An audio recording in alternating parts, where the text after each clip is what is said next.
welcome back to Getting to the Top, where we interview transformational leaders about their leadership journey. And today I have the honor of sharing with you Cherisse Braithwaite-Joseph.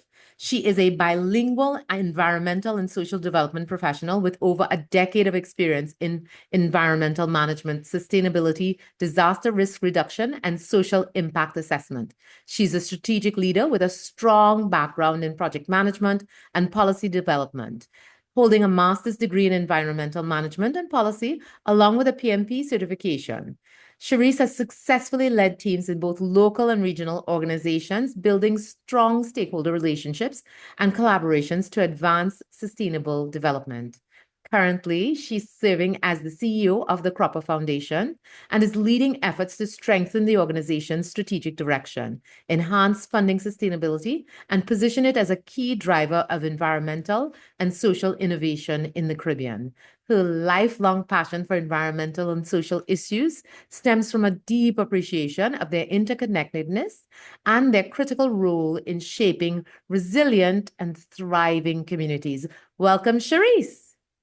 Thank you. You can take a breath now. Right? Longest bio ever. No, no, oh, not even close. But I find that it's quite to the point and still, gives you a nice flavor of a lot of the things that you've been involved in. Okay. And certainly All you're seeing right. environmental sustainability as like a very clear thread. Yeah, it's just always weird when you hear somebody talking about yourself, It's just always strange. But hi, I'm happy to be here. Thank you so much for joining us today. So, as we always start the conversation, we start the conversation with what did you think you were going to do? Like when you were first interested in a career, what did you have in mind? That's such a funny question. My mom is a teacher, and I was like, oh, I want to be a teacher. I want to be a teacher. And my mother, being a teacher, told me, don't ever be a teacher.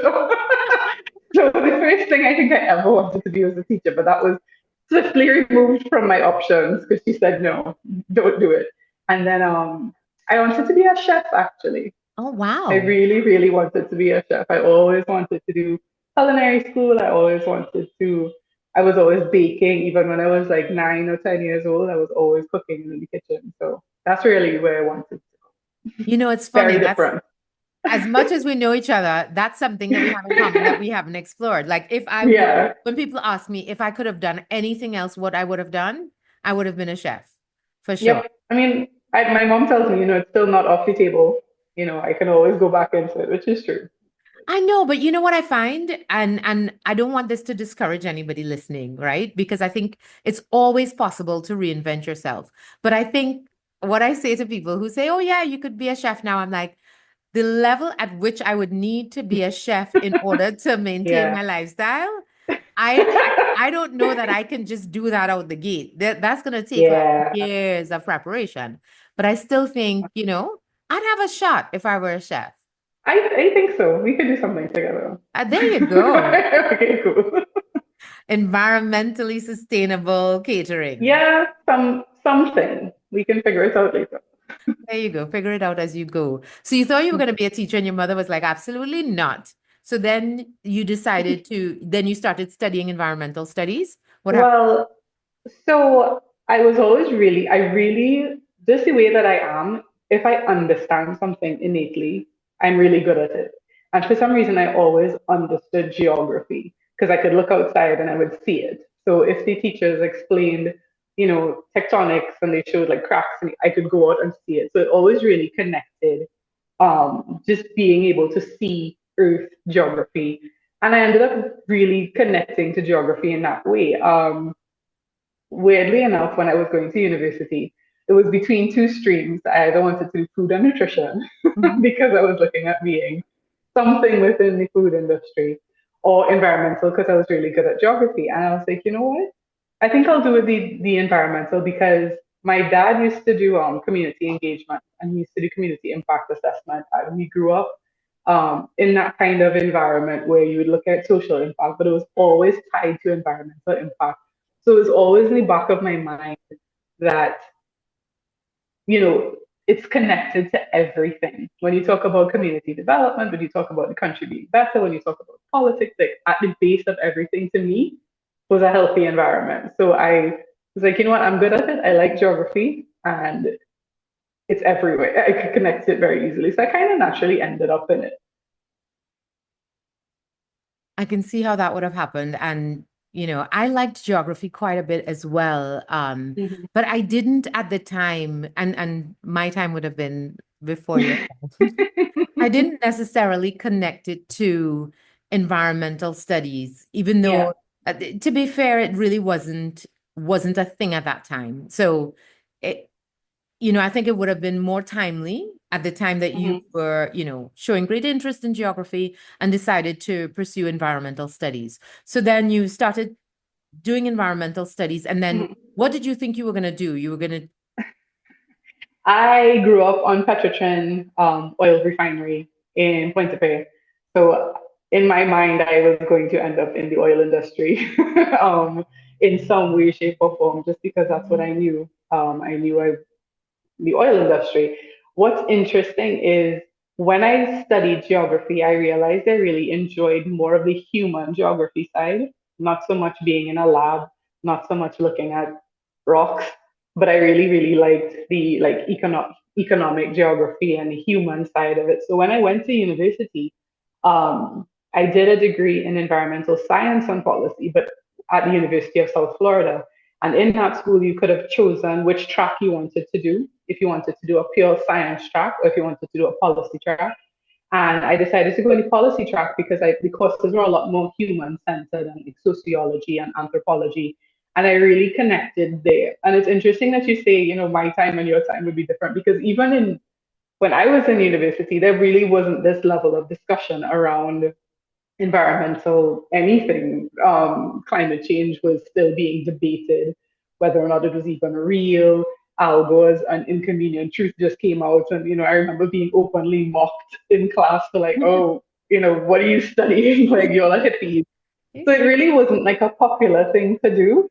But yeah. I do remember thinking that I was doing it in my mind because I know in the refinery they had a job for environmental. It completely switched when I actually worked in the refinery because I came back. I actually, before I came back to Trinidad, I was looking for jobs in the States and I ended up landing an internship that turned into a job for a while at a place called Center for Health, Environment, and Justice.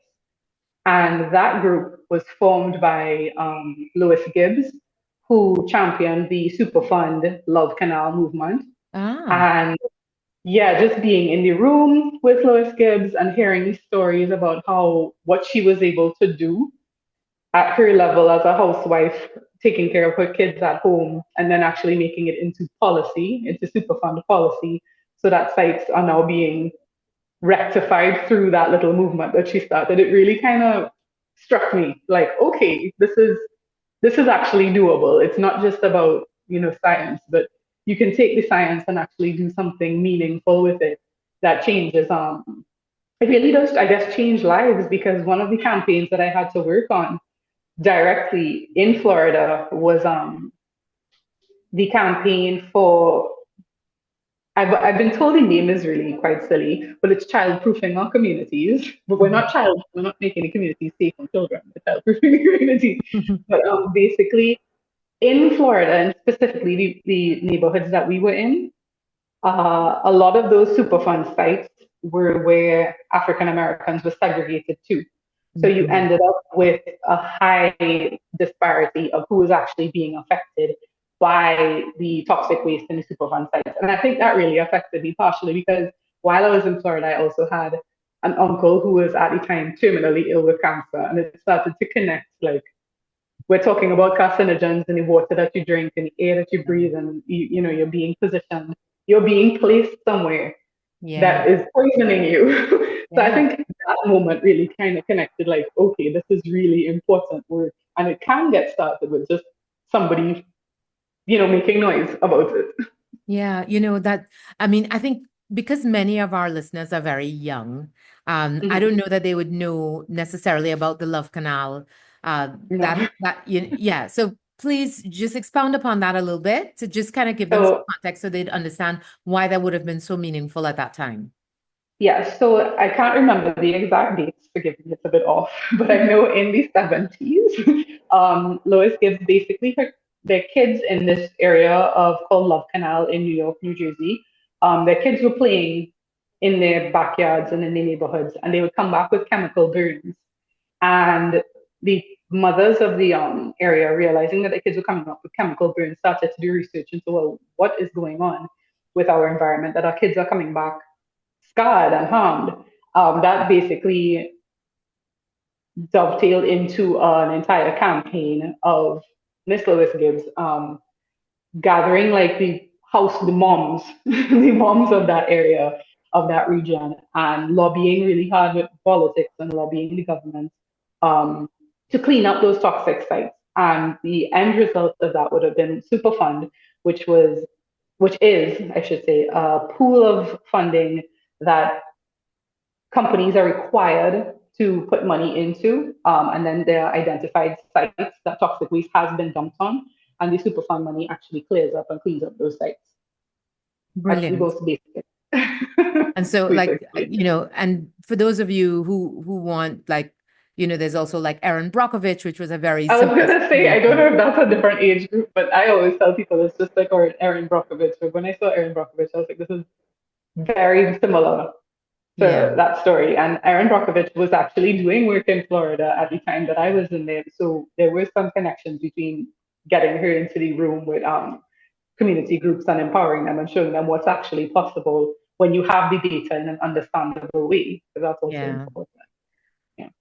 That we'll come back to that point about data because that's so really important. But what I find interesting is that you were going to work for the refinery, and that now now is, kind of, well, what you're Yeah. working for is the complete opposite of where you would have started. Well, yes and no. So when I grew up on the refinery, and my dad worked in the refinery, but he worked in public relations. But the way that he always saw it was that it's not tick a box and it's not just to be visible and optics. It's you actually have a duty of care for the Yeah, community that you operate in. yeah, So I really never saw it as being antagonistic, working for yeah. the oil factory. It's like, no, you're actually just guiding them into what to do. I mean, I don't know how naive that was as a child, but in my mind, I was like, yeah, they have an environmental department. You guide them into what to do. And something my dad always used to say as well was that, you can't change things from outside the house. So Yeah, it's like, you go inside and fix it from the inside. You need good people on the inside. So I didn't really see it as antagonistic. And I know people are like, oh, that's the dark side. But there are actually a lot of people working in the oil industry who are very, very passionate about sustainability and environment. So I would never say that. But I don't see them as completely opposite at all. I Yeah. agree. And I think that's one of the things that might be a little controversial about Mhm. my day work in sustainability and in climate change, right? Because Mhm. the reality of the situation is we couldn't even be having this conversation if there were if we stopped drilling for oil and gas and everything Yeah. stopped, right? But I think that it is the balance about where we are against where we need to be and what needs Mhm. to happen to get there as quickly as we possibly can. And I do think that there is much, much, much, much, much, much more to be done, but it needs to be an inside job and it certainly needs to Mhm. be a collaborative job. Otherwise, we act as though there are two separate planets and some of us are going to survive and some of us are not going to survive.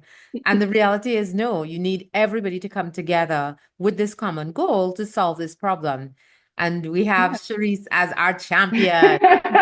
Well, like what I say is everybody brings different things to the table, right? So now that even in proper, one of the things that really appealed to me and really resonated is it's all about responsible development.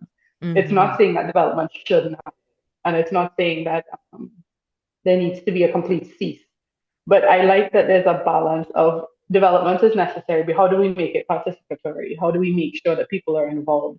And I mean, there's a role for everybody. So there's a role for people who like activism, and there's a role for people who are in policy rooms. And I feel like the job now is not to separate, but really make sure that you have good people at all levels and Yeah, in all of your rooms, and they're all saying the same thing. And that's how yeah, you get the message over and over. absolutely, absolutely. So So you're in school, you've decided what to study, you're influenced by Love Canal. So then what Mhm. happens next? I came home. Uh-huh. um, I came home after that, so I was very much in the environmental justice space and community organizing, and I would have come home. And I wouldn't lie, because I've heard this story a lot, especially if you say a lot of the audience is young. It was very hard to find a job with an environmental policy degree. I would have gone to a lot of recruitment agencies, and they're like, okay, HSC, NIBOSH, do health and safety. That's where you're going to find a job. It's actually oversaturated. And I was like, it's not oversaturated. I was Mhm. like, environmental policy is a completely different space. It's much more, the legal side of it and governance. And I did end up kind of um, losing, I guess, that space for a while. And I ended up in Petrotrin, Mhm. same place. I had moved out by then, but I was in the graduate training program.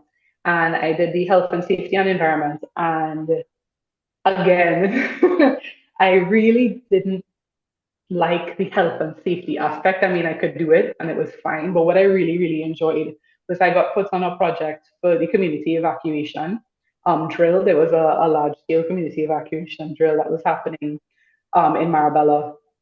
And the part of that was going out into the community, asking people what the impacts were that they were getting, who lives here, how are you impacted? You're walking through people's neighborhoods and you're seeing these massive flares in their backyard. And it really was, Wow. again, a kind of shift moment because I grew up on the refinery and I didn't realize that outside of the refinery, right in somebody's yard, there's a flare and people Yeah. are, complaining about fumes and they're sick. And I was like, okay, once again, it kind of pulled me into the direction of yes, we're doing environment and oil company, but how do we do this in the best way? So Yeah. I had asked to actually stay on that project. We were supposed to rotate around in the health and safety departments and the refining department, but I did ask to stay on because I really did feel um, connected to it, and Yeah. also it was closer. But I did enjoy that part of it, and I think that pretty much cemented it because while I was in the HSE department in Petrotrin, I would have also been doing my master's degree part time in environmental management and policy. And that was 1 year online and then 1 year on site in Sweden. And when it came to making a decision whether or not I wanted to continue in Mhm. Petrotrin or if I wanted to continue on to do my degree, I did sit down. I was like, if I'm being 100% honest with myself, I was like, I don't think I could stay as an HSC specialist Yeah. permanently because everybody's like, this is a permanent job. You're giving up a permanent job. And I was like, yes, it's a permanent job. And I was like, but it's not connecting 100% with what I want to do. And again, I'm also of the belief like you can't take my education away from me. So I will Yeah. always pursue the Exactly. educational route. So I did leave the graduate training program early, which was, you know, a controversial decision, I guess, at the time. And I did finish my master's degree in Sweden.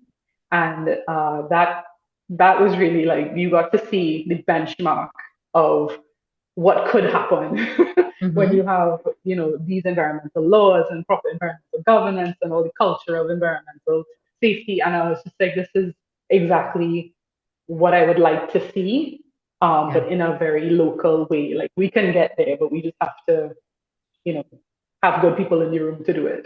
Yeah. So, I did before I ask, what you moved to next. What did your mom say when you came home when you were struggling to find a job after doing something different Honestly, than what she said? Yeah, following her advice, and then suddenly you come home and you can't find a job. Was she like, no, and you know what? My parents have always been very like, we'll figure it out. okay, Like it wasn't like I can't even recall like a moment, but it's like, oh, maybe you should do this. But I do think from a practical standpoint, it would have made sense to me to do like the HSC and the NEBOSH yeah, and the occupational health and safety. So I think I was kind of heading down that road. But I also think because I knew like my dad was doing the community work, he always wanted to kind of pull me into that side as well. yeah, Um, so I knew that there was a space that community work and environment existed. I just yeah, didn't know what that space was. And I think they were very encouraging. I mean, my dad used to pull me in on a lot of his social impact projects. And when people heard I had like an environmental background, they're like, "Oh, do you want to also help us with research on this?" And I was like, "Of course." So I kind of gained some experience, even when I didn't have a formal job, by just doing, I guess, side hustles, Mhm. research for like different environmental impact assessments, different community engagement strategies, just kind of building a portfolio. But I think I think it makes any parent nervous when your child does not have stable income. And I remember thinking for a long time that, I was told that I would be, you get a job, you get a long service award, and you'd stay in that job forever. And I mean, I tell people to this day I've not had a permanent job, and you know what? There's benefits to it. So what can you do? Absolutely. Absolutely. It keeps you free and keeps you sharp. Yeah. So I But think I think my mom now is kind of like, yeah, okay, it's fine. yeah, and I think the thing is, rather than just building employment, you should build employability, so make 100%. sure that you have the ability to be continuously employed or to 100. to start your own thing versus just Yeah. being tied to the idea of stability.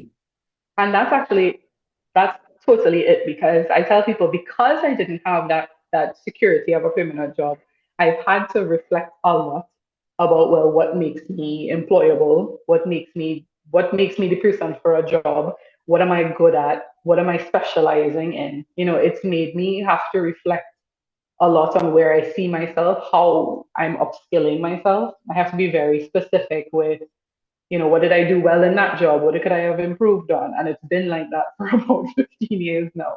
And I feel like that's why I'm not too concerned about it now, the whole stability thing, because I know I've put in work to make, myself a product, an asset, I should say. So many gems here. So here are a couple of things, Hmm. that I've gotten from this conversation. One, be willing to take risks. So if you are involved in something and you get a stable job, but that's not where you belong, being willing to say, you know what, I'm instead going to invest in my skills, in my employability, in my ability to actually do what I want to do. I'm going to bet on me and take the Yeah, I long get bet. it. Take the long bet. But I also, what you call a side hustle is what we call in our organization a side quest because it isn't I like that. you're not doing it for the purpose of like making an extra dollar. You're doing it because you're like, No, there is something that I need to learn. And I think it's really important to look at the role of volunteering in gaining necessary experience that someone will not employ you to give you. Because there are 100%. volunteer opportunities, but if you can't get someone to hire you to do the thing that you need to learn, consider volunteering, even if it is a couple hours a week, to gain the knowledge so that you can get your foot in a new industry. I mean, even something that I've been debating with a few colleagues now is, even if you like, even in a job, you can tell when there's person. So like, that's not within my job function. I Yeah, just won't do it. yeah, And I get it. I do understand. But I feel like there always needs to be a reframe. Like if somebody's asking you to do something on this project that's really outside of your scope, okay, but what can I get from this? So I yeah, remember there was a point, because when I came home, I didn't mention this after Petrogen, but when I came back from university, I worked with my dad for a little while, and then my dad would have passed away, but I would have moved to the Environmental Management Authority, and that's where I spent almost 8 years. And I do remember thinking that is one of the best places to learn, because you can jump in on so many different things, but you can also go into that organization and not jump in on anything. yeah, And it's very easy to just be like, this is my job. But it's also, if you're willing to do something, you can do it. yeah, So I feel like you could really craft your experience. So even now, when I talk to younger people, it's like, oh, I should, join this group. I'm like, you kind of make your own path there, because you yeah, can either get, do your job, get your paycheck, and that's fine. But you can also be like, okay, do I want to partner with communications? Do I want to learn communication? Do I want to yeah, partner with finance? Do I want to partner with event management? You kind of make yourself a jack of all trades. yeah, Um, but it does. it's for your benefit. It's not for the benefit of somebody exploiting you. It's Yeah. all skills for you. So I feel like it's a reframe that it's like sometimes people think, oh, they're just using me and they're using, but yeah, but you also gain from that as well. So yeah. Yeah. And I think there's a fine line, huh? And you need to be able to evaluate, Hmm. when are you being taken advantage of versus Hmm. when are you gaining valuable skills that they can't take from you once you get. Exactly. And And I think if you are looking to get into leadership, one of the things that is the most important thing that you will need is a broader view. So you would need hmm. to understand how every single department in an organization works. And if you Hmm. are willing to sort of get involved in a side quest to sort of support this department, even if, and you can define the time period and support another Hmm. department and support another department, you are then becoming an invaluable person because as one of my episodes, a friend of mine, Ingrid Emmons, described it as being in a building and which floor you're on because you have a different perspective from that floor. But if Yeah. you spend time on every floor, you are one of very few people able to paint Hmm. a picture of the entire landscape because you've seen it all. And having Yeah. that experience is so valuable in your promotability. That's that's a better analogy than what I usually use. Oh, no, I have to hear it. I tell people you have to think of the Avengers and Thanos when he gets his stones. Because I tell people, I was like, you really do have to think about each experience as you're getting another stone for your gauntlet. And Okay. when you have that, you're basically the most powerful person. So I mean, I like that analogy better because Thanos was not a good guy. was not a Exactly. good They're like, guy. yeah, you be the evil master. Yeah, sorry. But that was the best way I could think about it because it's the same, like when I talk to a lot of younger people in all of my workplaces, I, I do that whole reframe. And it's like I understand that, maybe you don't want to be on this right now, but think of it this way. If you look at how you do the project, if you see how this is done, if you Yeah. understand it, you can take that to anything. And one of the things I tell Yeah. people is you learn more from something going bad than you learn Yeah. from something going well. Oh So I was my like, God. even if you don't want to get pulled into something that's probably, the ship is sinking fast. I was like, you will learn so much from that you will take into your next opportunity that you can't teach that. Like you can learn project management, you can learn it from a book, but seeing a project actually falling apart will teach you much more than anything else. So Yeah. you just have to kind of jump in and don't be afraid of it.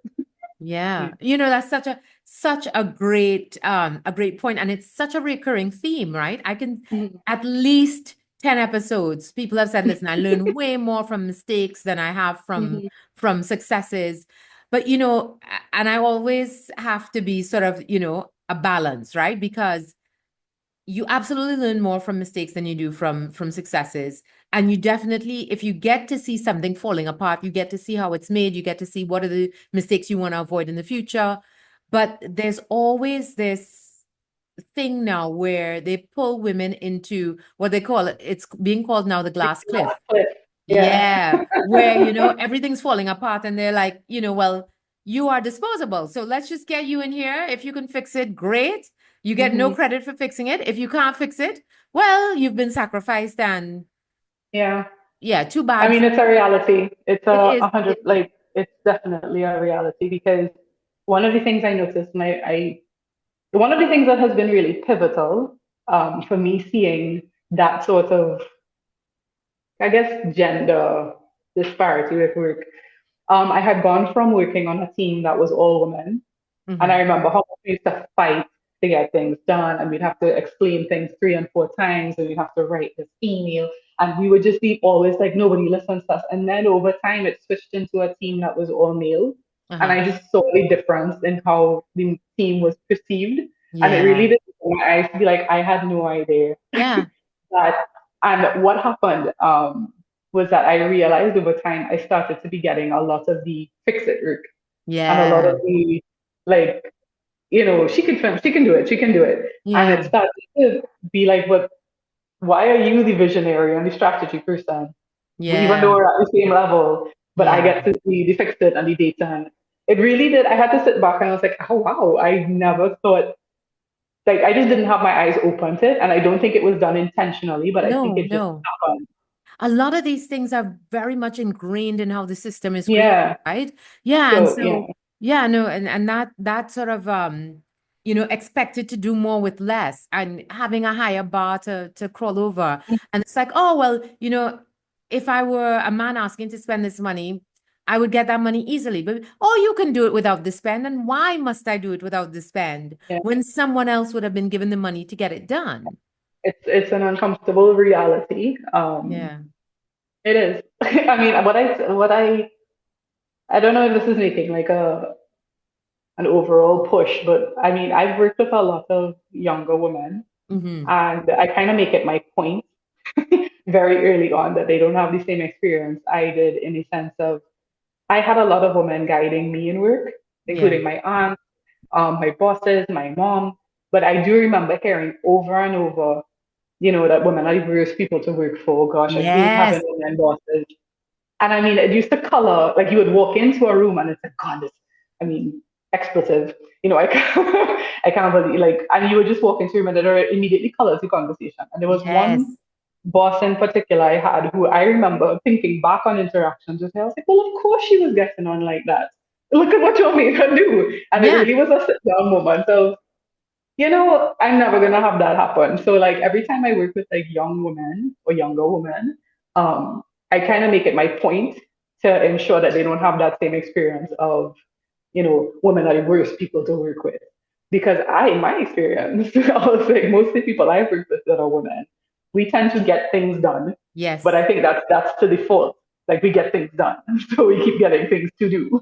Yeah. um, and it's not valued as like a strategy and a visionary kind of standpoint.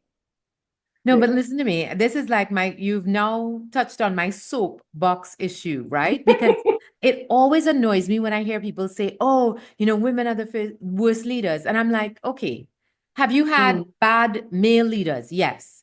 But they never attribute that to their maleness because they've had many male leaders, and that one guy may have been a bit of an ass. Ooh, I don't think I'm saying. Yeah. I remember I had a conversation with a friend of mine. I will not say his name, but I will let Mhm. him know that I commented on it. And I think it was a day, I think I was upset about something. I think I was crying. I must have been crying in the office, Mhm. even though somebody was like, don't ever let them see you crying. Just Right. go into a cubicle and cry. Don't let them see it as a woman.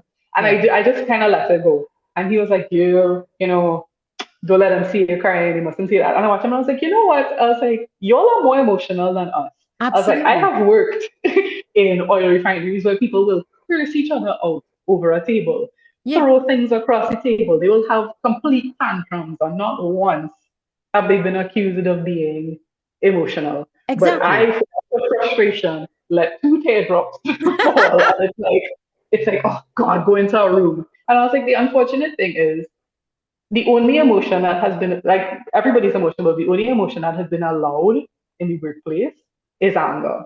So you can get Exactly. angry and And it's and they passionate have as a man. managed to reframe it like not an emotion, right? So if you get Yeah, angry at work, it's not an emotion. Because you're I'm like, passionate. okay, And it's like, but if you show any sort of frustration, which again, I mean, COVID was also a very pivotal moment for me seeing like how people are perceived because I would see a lot of women get that pushback from leadership, like, well, why they can't get somebody to watch the child or, yeah, why can't you? And I was just thinking, she's just frustrated. It seems, and I remember I did have to pull aside someone. I was like, you need to stop saying as much as you're saying because it's not hitting on the same. Like the way that you talk to me is not how they're receiving it. So when you yeah, tell me that you have to go pick up your kids, I was like, that's fine. But I'm just letting you know when you do that, it's yeah. being seen through that lens of, you Women know, issues. Like women. like we are and like and we it's that's okay, are it's an uncomfortable reality, but it is reality. Yeah, like we're We just self-pollinating plants because I don't understand. Like these kids also have fathers. And so it's really important that we recognize that. And if the woman has to pick up her children, then okay, she has to pick up her children. But I and really I think that we have to reframe that thing about women. And then whenever I have scratched the surface, it has been an individual issue, not a mm, not a 100%. categorical It's just issue. I mean, I'm going to say something controversial, but it's the same thing with women drivers. Every time Yeah, I hear anybody say something about women drivers, I was like, women get the best insurance rates. So Yes. statistically, you're wrong. Thank you. So why are we perpetuating this woman driver? So almost Exactly. in a cheeky kind of way, if somebody gives me a bad drive now, I'll be like, oh Man. man. Just because I'm like, do you hear how ridiculous it sounds when And you it's say you also get a bad totally drive from a true. random Whenever you person? see And somebody breaking a light, who is it? It's men. but it is, I mean, if you start to look at it and start to actually, Yes. say what is said to us, you realize Yeah. how ridiculous it is to How paint a insane it broad is. brush. Yeah. But I think the thing is that the genius of the system that has been constructed is that they have managed to make us fight over a few remaining seats while they Mm. keep the lion's share and try to get us to fight against each other. Because a lot Us. of people with that narrative about women make bad leaders are men, huh? And then they convince women who then repeat it. And I was like, okay, tell me how I've many heard it how from many more women have women, you, yeah. yeah, how many women have you worked for? And then they're like, okay, I've worked for two. How many men have you worked for? I've worked for five. Okay, how many of the women were bad? One. How many of the men were bad? Three. Okay. So just by pure numbers. Yeah, when you put it like, are you hearing yourself? Yeah, yeah, it, but yeah. No. I mean, now you put my soapbox because my soap.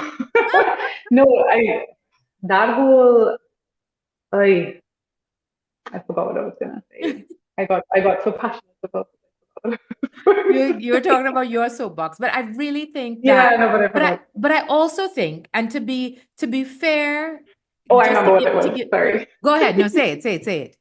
No, I was saying that my big I'm very it took me a long time to realize that a lot of the competition or a lot of the pushback and antagonism that you get from other women is just scarcity. Like it's this Yeah. kind of scarcity mindset that's been Yeah. given to us.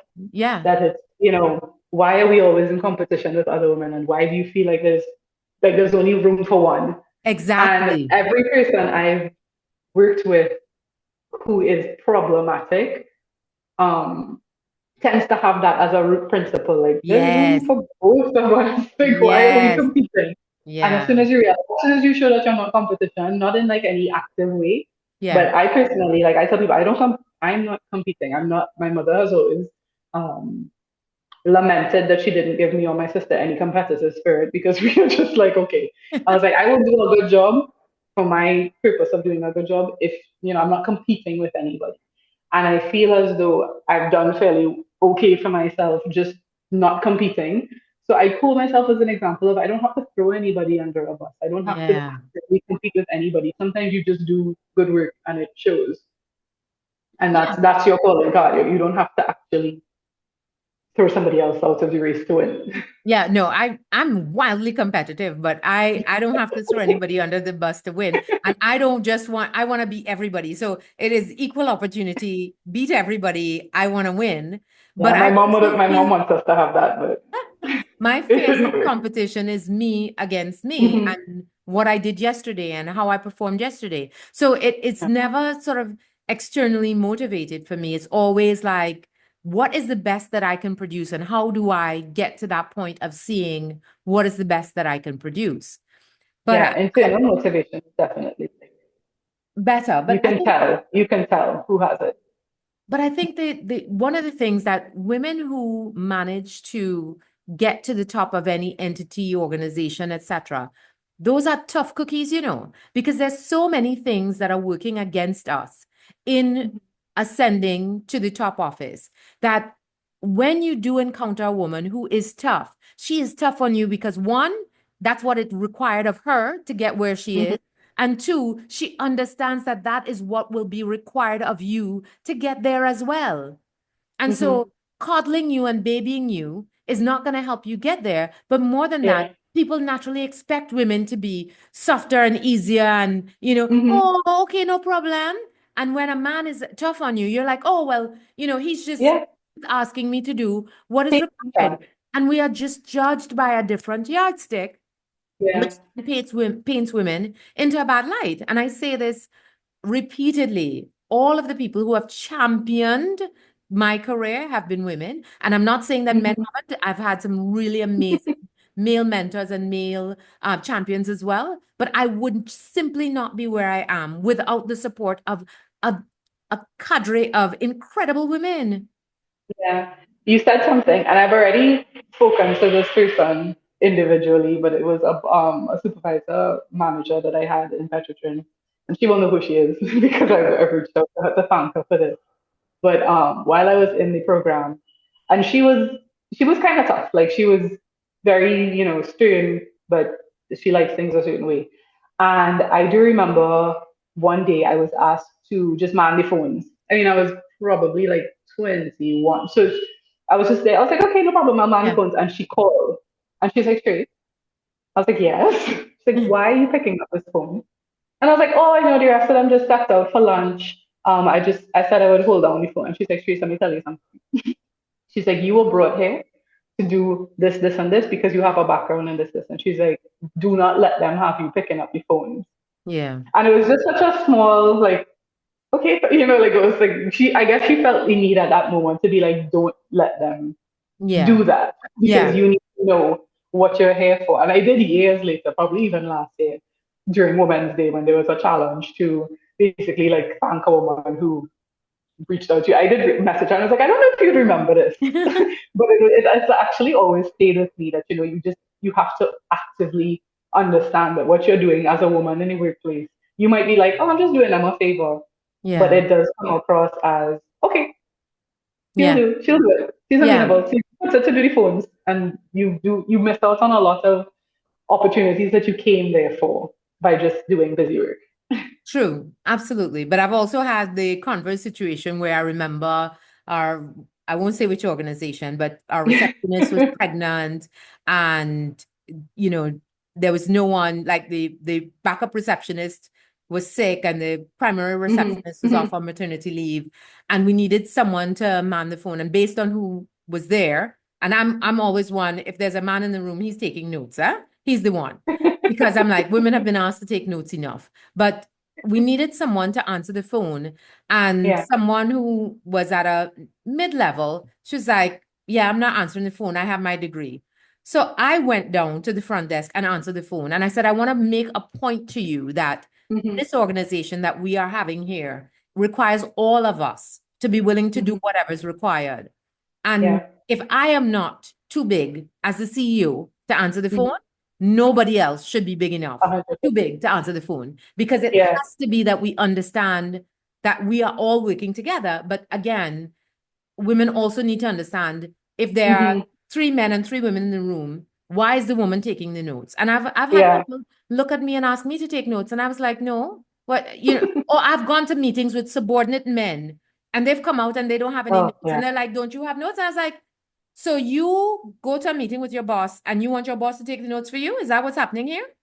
And Or I not think, even said, it's expected. Like, oh, yeah, do you have the notes? I didn't take notes. I thought you were gonna exactly. take No, notes. I always take notes, but I take my So, notes. Where are your yeah, I was notes? like, I didn't think for you. Yeah, Exactly. it's such an interesting, and I really do, as I've gotten older, I guess, understand that, when you think back, there's a lot of things that I understand now where they came from. Yeah. So I know that she wasn't saying don't be helpful, but I know Right. what she was saying. That in this environment, I know what's happening, and Yeah. you're here for a short time. Don't Absolutely. waste it. And I've seen Absolutely. like, yeah, I've seen myself given the same talk to both men and women, where I'm like, at the end of the day, this is what you want out of it. This is what we expect, but also you have to decide. There's a balance, but you decide which way you want it to go. But yeah, it's I've learned. I feel like I really have to sit back and think about all the stuff that I've learned through time, and it Yeah. was really tough. No, it's really important, to just kind of keep track of the things that, what are the things that you have to remember? And especially Hmm. as a girl mom, what are the things that Yeah, you have to impart to make sure that yeah, she, and let me tell you, as somebody who has an older and a younger, they don't listen. yeah. They don't hear you. They will, they will make their Well, own mistakes. They will make the same mistake that you made several times yeah. over because they don't believe you. And that's just how it's going. I I see it happening already. She's going to be 8, and I'm like, oh God, it's happening. But I actually told my niece over the weekend. She was saying we were saying something about being bossy. She said somebody's really bossy, and I was like, why I like that word bossy. She's like, why? And I was like, because it has the word boss in it. The root of it is boss. And I was like, and Yeah. you don't have to be rude. And I was like, but I'll tell you something. I was like, as Auntie's taken a long time to relearn how to be bossy Yeah. because it's been years of not being, Or you trying know, not to be bossy. trying Yeah. not to be unpleasant and to being easy to work with. And I was like, when you actually step into a boss role, you do Yeah. have to very quickly learn how to be bossy in a Yeah. respectful way. Yeah. But because that's just what women are. Yeah. And So I we don't told her, and I was like, it's not always a bad thing. The root is not bad. Just know. And control it. whenever my younger daughter tells me about somebody's bossy, I was like, go girl. And it's Leadership good, skills. yeah, that the leadership skills. And I think it's really important that we reframe that. And again, Hmm. women don't get the opportunity to be rude. We have to be, or at least are required to be nice. And that's Hmm. fine. And there is a way, and there is, that's a superpower to find the balance of being stern, being able to lead, but also being able to be kind and doing all of Yeah. that at the same time. It's so interesting because I just had this conversation. So I like how you said you have a lot of female champions. I actually have, I think, a lot of male champions in my corner, but they don't understand the same level of scrutiny. So I mean, I've had this conversation before with regards to, you know, being perceived a certain way. Yeah. And I've also had numerous people tell me to the point that it's almost a pet peeve of mine now. That it's like, you have to be scarier, stop being so nice. And I just told him out of frustration, I was like, I don't think I need to cosplay being mean to get stuff done. I was like, I'm just not like, it's not natural to me to be expletive. And I was like, there has to be some sort of balance just between being, as you said, stern and still, getting things done. I was like, but to Yeah. me, I refuse to believe that the best way to manage people is to just, With anger. you Yeah. Yeah. No, yeah, with anger. absolutely. And I was like, I think that's lazy, to be quite honest, to be like, they're so afraid of you. I was like, I don't think it's something Yeah. that it's not natural to me. So it would be coming from a place of Yeah. fakeness. And also, Yeah. I don't think it's the only way to lead anybody. So I Absolutely. do think there's a way to just do both. It's just um, being aware that it is perceived differently as a woman. Niceness is, I had Absolutely. it. One of my best friends, she's like, she stop smiling. I was like, I can't stop. I was like, that is me. But she's like, it's society doesn't look too well on women who smile too much. You don't see them as leaders. You And know, I'm just like, I don't know yeah, what to tell you. I would be done for if you couldn't smile, right? Because I am always But these are the messages smiling. that you get. And I'm just like, you have to be very, I guess, firm in what it is you could do. Like I Yeah. could smile and I could be nice because I know at the end of the day I'm gonna get stuff done. Yeah. I Yeah. feel like I don't have to play a game with you because you will see. Exactly. No, and I often have to tell people, just don't think because I'm friendly that I'm a Yeah. pushover, you know? But Yeah. I'm volunteering right now to be your anger interpreter because Okay, at any good. point that you need, like, I have played for my entire career bad cop. So if ever you Yeah. need someone to come in and be bad cop and be I like, do. listen, it's not Because me, I it's mean not I me. can be, but I think it flips too quickly that like I tell people work is work and friend is friend. Yeah, So, but the thing is, it's perceived as though you're being fake. And I was like, no, yeah, work is work and friend is friend. Like, I am very exactly. friendly with you. And then when stuff needs to get done, stuff needs to get done. Yep. I also remember I used to go on job interviews with my dad because he had arthritis, so he wasn't able to move a lot in his older like years. So I used to accompany him, and I used to listen to his job interview like as a consultant responses. And I remember one always stuck with me because one of the questions was, "What would your colleagues say about you Yeah. um, when why would they say you're good for the job?" And he's like, "Because I'm the best." And I was just like, and in my mind, I was like, "Oh my god, that's so cocky." But I was like, you know what? Yeah. He's But that's the right. thing, If a you're the woman best, wouldn't then be you able to don't. get away with that. Yeah, you can be cocky. Yeah. That's fine. Just if you're the best, it'll show. Yeah. Yeah. All right. And So well, you have to speak up for it. Yeah.